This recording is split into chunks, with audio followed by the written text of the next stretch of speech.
கார்த்திகை மைந்தா கடம்பா கடம்பனை இடும்பனை அழித்த இனியவள் முருகா தனிகாசலனே சங்கரன் புதல்வா கதிர்காமத்துறை கதிர்வேல் முருகா பழனி பதிவாழ் பாலகுமாரா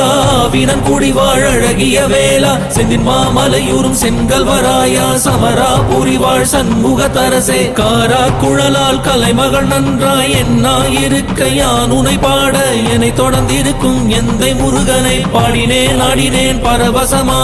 ஆடினேன் நாடினேன் நாவினன் போதியை நேசமுடன் ஞான் நெற்றியில் அணிய பாச வினைகள் பற்றது நீங்கி உன் பதம் பெறவே உன் அருளாக அன்புடன் ரட்சி அன்னமும் சொன்னமும் மெத்தமத்தாக வேலாயுதனார் சித்தி பற்றடியேன் சிறப்புடன் வாழ்க. ஓம் சரவண பவாய நமः. ஓம் சரவண பவாய